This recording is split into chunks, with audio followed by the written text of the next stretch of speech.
بزرگوں، دوستوں، نوجوان ساتھیوں، عزیز بچوں، السلام علیکم ورحمۃ اللہ وبرکاتہ۔ الحمد للہ رب العالمین والعاقبۃ للمتقین، والصلاة والسلام علی سید الانبیاء والمرسلین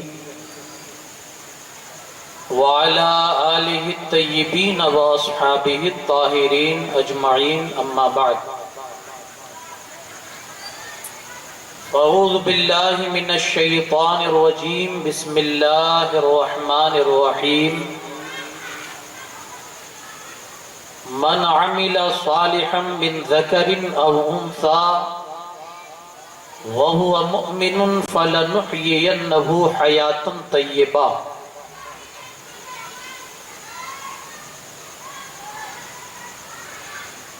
وأيضا قال الله تبارك وتعالى: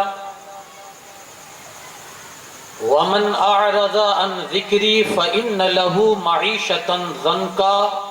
صدق الله العظيم۔ وبلغنا رسوله النبي الأمين الكريم، ونحن على ذلك لمن الشاهدين والشاكرين، والحمد لله رب العالمين۔ انتہائی عقیدت اور احترام کے ساتھ اپنی اور ساری کائنات کے مرکز عقیدت، کونین کی زینت،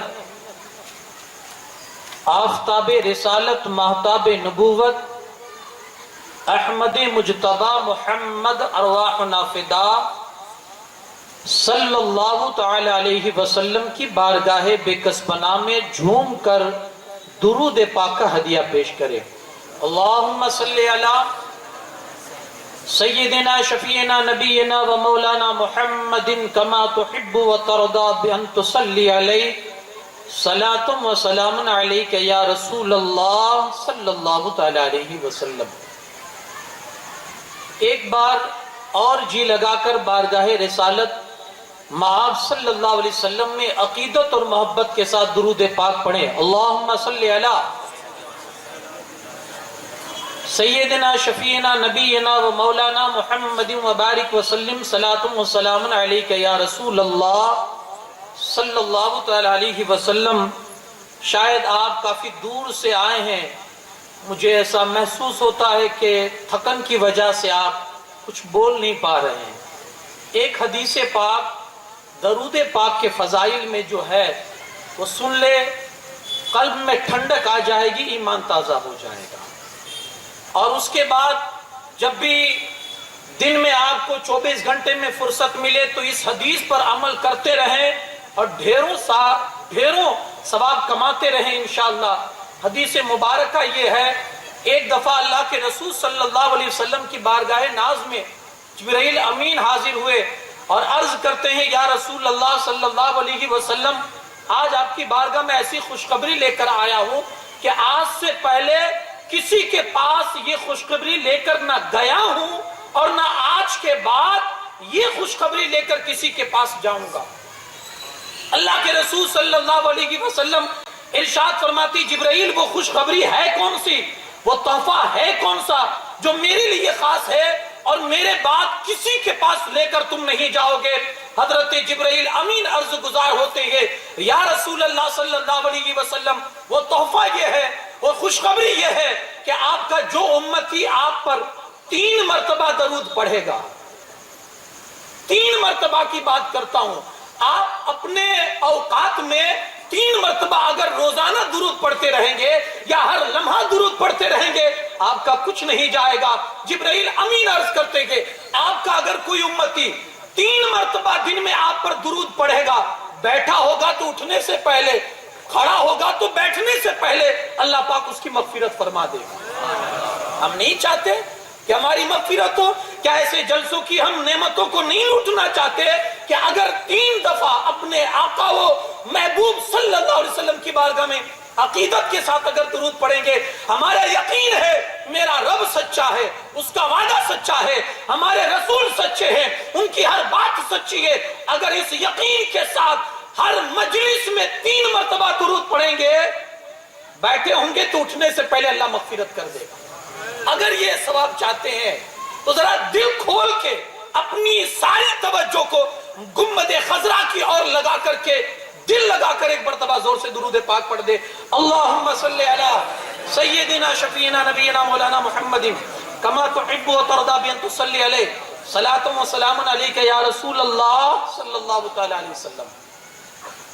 خدا بندہ تیرے نام سے آغاز کرتا ہوں، تیرا بندہ ہوں، تیری رحمتوں پہ ناز کرتا ہوں۔ خدا بندہ تیرے نام سے آغاز کرتا ہوں، تیرا بندہ ہوں، تیری رحمتوں پہ ناز کرتا ہوں، فقط تیری مدد اور استعانت کے بھروسے پر مجھے اڑنا نہیں آتا مگر پرواز کرتا ہوں۔ اب یہ سفر شروع ہوا ہے آج سے، انشاءاللہ 10 روز تک آپ کے ساتھ یہ سفر رہے گا، اور جس میں داستان کرب و بلا ہم سنیں گے۔ یہ تاریخ اتہاس کی ایسی تاریخ کے جب بھی اس تاریخ کو لکھنے کے لیے کسی کا قلم اٹھائے تو لکھنے والا یہ لکھ کر مجبور ہو گیا کہ کلیجہ شق ہوا، مظلومیت کی انتہا لکھ کر قلم بھی رو دیا نام شہید کربلا لکھ کر۔ اس تاریخ کو ہمیں دہرانا ہے، اسی تاریخ کو ہمیں پڑھنا ہے کہ جس تاریخ کو پڑھنے کے بعد اپنے اپنے انداز میں شعراء نے اپنی اپنی عقیدتوں کے نذرانے پیش کیے۔ کسی نے کہا ادھر نہ خنجر نہ تیر نہ کمان باقی ہے، ادھر ہر دہن میں زبان باقی ہے، عجب جنگ ہے یہ جنگ کربلا، جس میں ہوا جو قتل وہی خاندان باقی ہے۔ تو الگ الگ انداز سے کہنے والوں نے اس کربلا کی تاریخ کو کہا، پڑھا، لکھا۔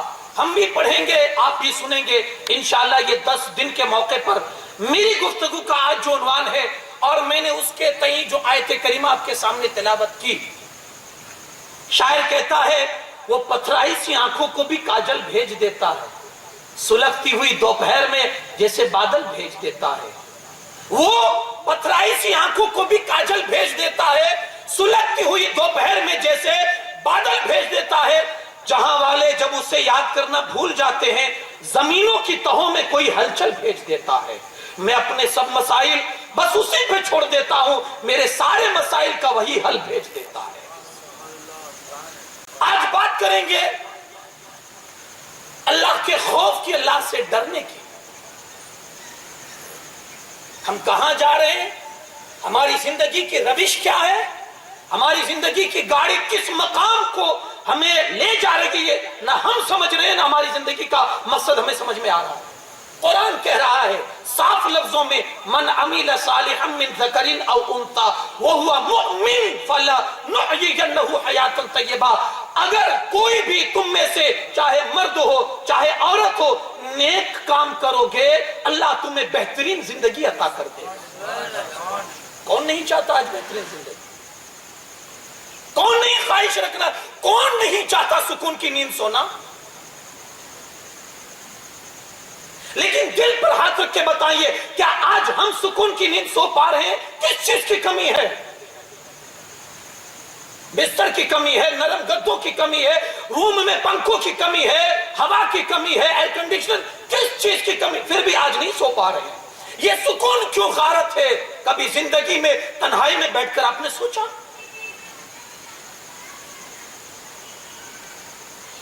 اگر قرآن کی ہر بات پر آپ کو یقین ہے اور آپ کا ایمان ہے تو قرآن کہتا ہے من عمل صالحا، جو نیک عمل کرے گا، اللہ کا وعدہ ہے، میرا رب کبھی جھوٹ نہیں بولتا، وہ جھوٹ سے پاک ہے، اس کے وعدے کی کبھی وعدہ اس کا جھوٹا نہیں ہوتا، وہ وعدہ خلافی نہیں کرتا۔ وہ کہتا ہے نیک عمل کرو گے تمہیں بہترین زندگی عطا کروں گا، کچھ نہیں بھی ہوگا تو بھی سکون کی نیند سو گے۔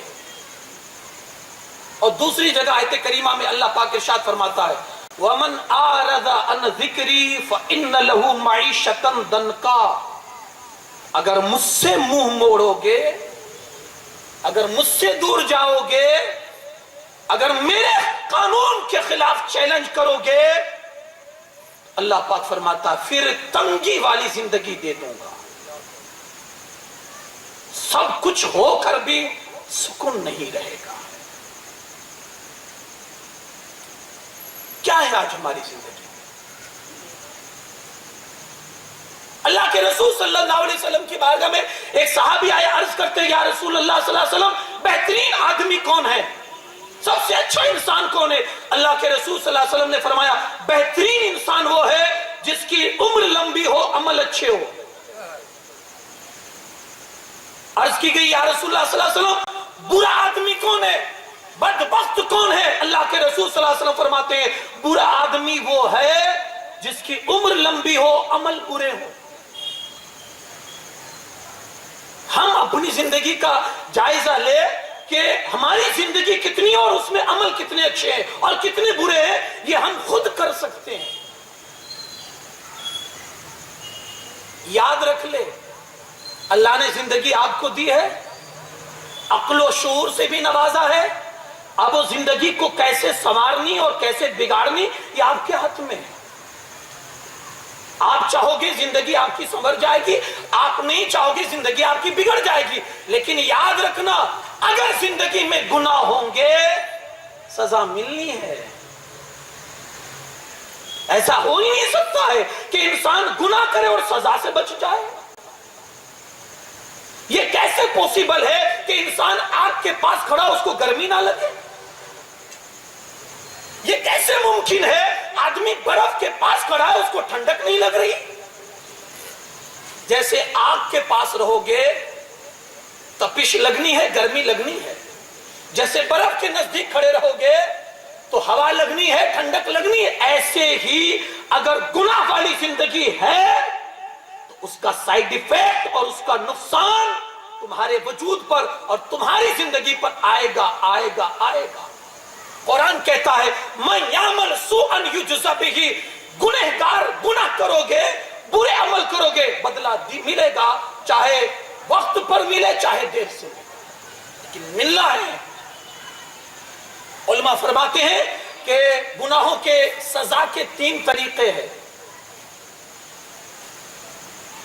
آج ہم اگر خوشحالی والی زندگی گزارتے ہیں، لوگ بڑے فخر سے کہتے ہیں کہ یار میں تو حرام کا کماتا ہوں، حرام کا کھاتا ہوں، پھر بھی دیکھو کیسے عیش سے رہتا ہوں۔ میرے بھائی اس غلط فہمی میں مت رہے کہ حرام کا کماتا ہے، حرام کا کھاتا ہے اور اللہ تجھے آسانی دیتا ہے، نہیں۔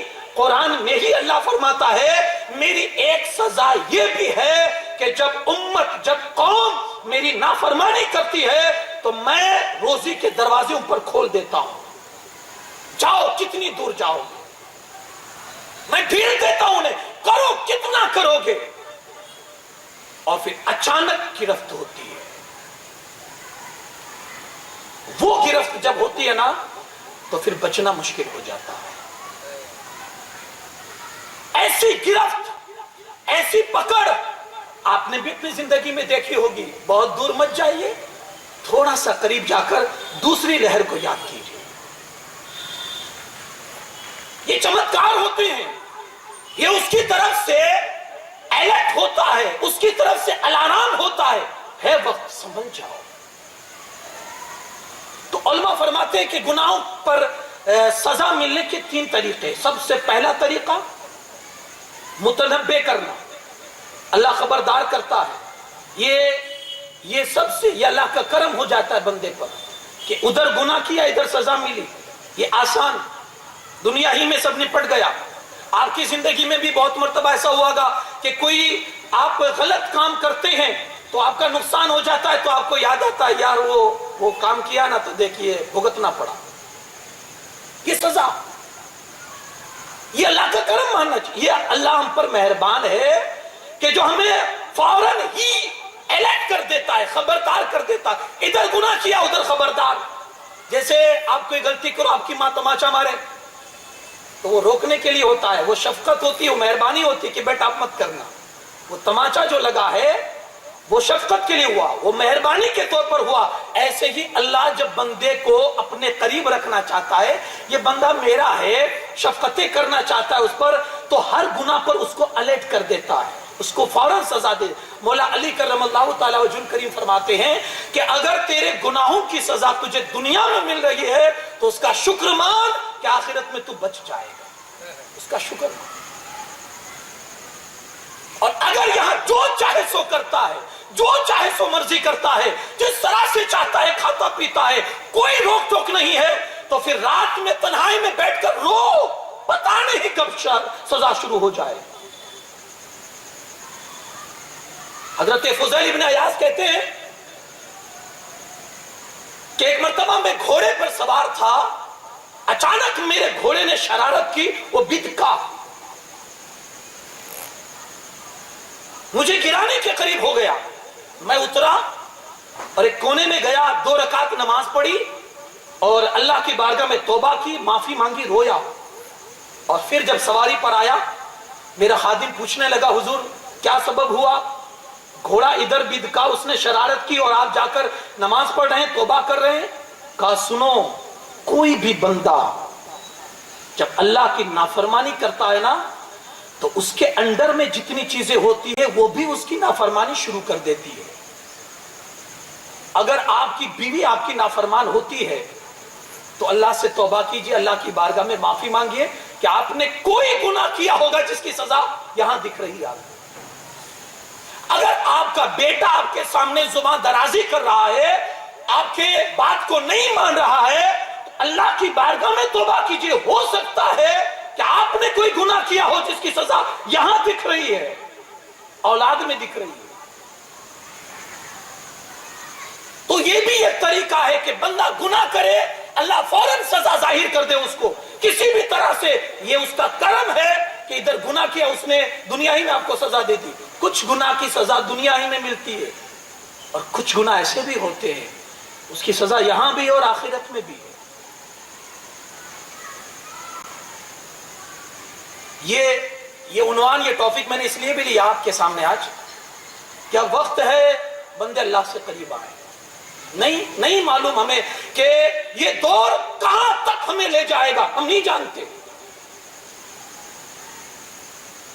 اور نہ جانے کتنی سنگین حالتیں لا کر ہمارے سامنے پیش، ہم نہیں جانتے یار۔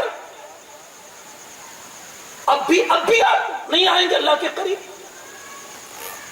حالات نے اتنے روپ بدلے ہمارے سامنے کہ لوگوں کو موت بالکل نزدیک آ چکی تھی، نظر آتی تھی کہ اب موت بالکل نزدیک ہے، پھر بھی ہماری بے ڈھنگی، ہمارا وہی دستور، وہی طریقہ۔ تو ایک ہوتا ہے گناہ کی سزا، اللہ آپ کو اسی وقت سزا دے۔ ایک صحابی اللہ کے رسول صلی اللہ علیہ وسلم کی بارگاہ میں حاضر ہوئے، ان کا سر پھوٹا ہوا تھا۔ اللہ کے رسول صلی اللہ علیہ وسلم نے کہا یہ کیا ہے، سر پھوٹا ہوا کیوں ہے؟ عرض کرتے یا رسول اللہ صلی اللہ علیہ وسلم، وہ راستے میں آ رہا تھا نا تو ایک عورت پہ نظر پڑی، تو اس کا حسن ایسا تھا کہ اس کو دیکھنے میں رہا، اچانک سامنے ستون آیا اور میرا سر ستون سے ٹکرایا تو سر پھٹ گیا۔ اللہ کے رسول صلی اللہ علیہ وسلم فرماتے ہیں اللہ کا شکر ادا کر کہ اللہ نے تیری سزا، اس گناہ کی سزا دنیا میں دے دی، اب آخرت میں نہیں دے گا اللہ تجھے۔ ایک سزا کا طریقہ یہ بھی ہے، اللہ اسی وقت آپ کو سزا دے دے، یہ آسان۔ اور دوسرا طریقہ گناہوں پر سزا ملنے کا دوسرا طریقہ ہوتا ہے مہلت، ڈھیل دینا، ڈیلے کرنا۔ 500 سال تک فرعون کو ڈھیل دی گئی، لیکن وہ نمرود، وہ مردود یہ تصور کرتا تھا کہ میں اچھا ہوں اس لیے مجھے بیماریاں نہیں آتی۔ ارے 300 سال تک تو اس کے سر میں درد بھی نہیں ہوا، تو اس مہلت کو اس نے اپنے لیے اچھا سمجھ لیا۔ وہ گناہ پر گناہ، یہاں تک کہ خدائی کا دعویٰ کر بیٹھا۔ آج ہماری زندگی میں بھی ہوتا ہے، کبھی ہم گناہوں والی زندگی اپناتے ہیں تو کہتے ہیں یار جب پہلے دیکھو نمازیں پڑھتا تھا تو کیا تھا، آج دیکھو کتنی سکون سے رہتا ہوں، کتنی آسانی ہے۔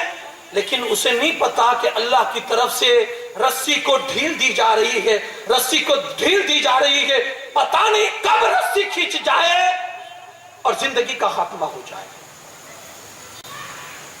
مہلت کو مہلت سمجھو۔ حضرت حبیب اجمی رضی اللہ تعالی عنہ خود اپنے بارے میں بتاتے ہیں کہ سود کا کاروبار میں کرتا تھا، لوگوں کو بیاج پر رقم دیتا تھا اور اسے سود وصول کر کر کے زندگی گزارتا تھا۔ حسن بصری رضی اللہ تعالیٰ عنہ راستے میں جب بھی ملتے